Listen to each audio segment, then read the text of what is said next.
Happy Thursday. We've almost made it to the end of the week. Please excuse my throat. So, did you feel the heat last night or early this morning? Was the moon in Aquarius conjunct Pluto in Aquarius? They're still conjunct, but it's separating. The moon moves faster. She's moving away. So that energy isn't as tense, but it's still there. Now, as she passes Pluto, she is carrying us forward. I love the symbol she starts off with this morning, a deserter leaving the Navy.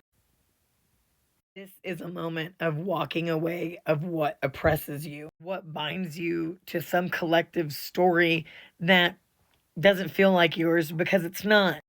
Hear me here. Freedom always starts with rejection. The refusal to comply with things that you don't agree with, the refusal to stay in places where you no longer belong. Luna is also in conjunct or quincunx Mercury. We know he just moved into Virgo. So what's interesting is this in conjunct is at its strongest with the Luna's imagery of the deserter of the Navy, while the symbol, excuse me, sometimes talking is hard. Mercury symbol imagery is a black child playing with white children. This is the tension, right? Awkward, raw, but necessary work of dissolving prejudice, choosing play and creation over separation. Thing is, children know how to build a bridge. It's us that forgot. We have to learn from them. Children can definitely be our greatest teachers, and that's why they need to be respected as people. Meanwhile, that Mars and Jupiter square, that cardinal square, which is a little interesting with Cancer and Libra. This is the restless itch for action. And it's not just optimism. It's not just being toxic positivity. North Node is now in conjunct with Mars as well. North Node is saying, Mars, before you go full steam ahead, we have to recognize the past, or we're all going to be carrying those old fights with us. But anyway, as the moon is drifting away from Pluto, she's headed to one of her besties, Pallas Athena, the second largest asteroid in the transformation. She was born out of Jupiter's head. She was not born of any womb. She is strategy. She is wisdom. She is fierce. She is independent. But the thing is about Pallas is she doesn't, she will go muck someone up physically. Instead of fighting with like brute force, she fights with foresight. Why she's represented by the owl? Because the owl can spin his head all the ways and look and see and strategize and, not just go in guns a-blazing.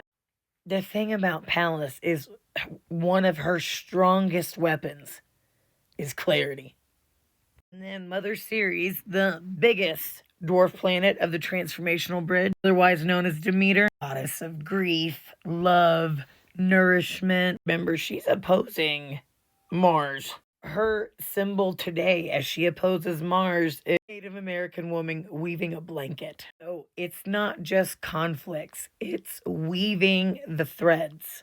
We need every thread. We need every bit of truth to make our blanket. Not just the pretty shit. We need to thread in loss, survival, healing, resistance. We need to make that into one whole beautiful blanket. We are weaving the future, even though the fight continues. Now, little bit more degree theory. There's a bunch of 18s on the board today. The nodes, Mars. Remember, if they have the same degree, they're calling ringy ding. One man called the 18th degree the sick degree. That's not how I've seen it, but it's very much Virgo.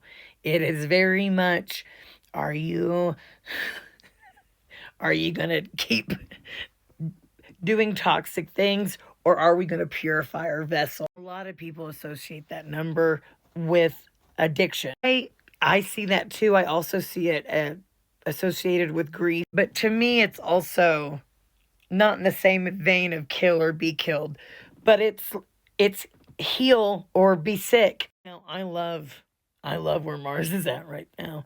18th degree in Libra. The Sabian symbol for that is two men going to jail. There's more than two men I would love to see go to jail. This symbolizes the breakdown of the relationship between the individual and society. Very much calls out people who introduce unacceptable, I don't know, executive orders or principles into an already established order. Remember? I know we're all cracking, but we're breaking through. 18th degree of North Node Pisces, that's the one trining Lilith. 18th degree of Pisces is known as the giant tent. Now, you can either associate a tent with the circus or with, or like one of those revival tents. Either way, it kind of means people coming together to see something collectively. Now, I think it's interesting that Pisces North Node has a nice little end conjunct with Mars at his 18th. So are we going to see a spectacle soon? Hopefully, two people going to jail. If Pisces, the North Node is at 18 degrees, Virgo's at 18 degrees. I love the Virgo 18th degree. That symbol is a Ouija board. This represents the ability to connect to the unconscious on different planes. Your intuition, you're able to tap in to the ones that come before you. Sensitivity to maybe like omens or signs. You might have to tap in a little bit to gain some insight. Back to we are weaving the future. Yes, the sky's full of tension, but you know what else it's full of? Wisdom. So they are asking, what are you rejecting for freedom? What are you refusing? What are you weaving? And how will you use your wisdom to go forward? Crunch time is a coming. Sorry, that was a long video, but I hope you all have a wonderful day.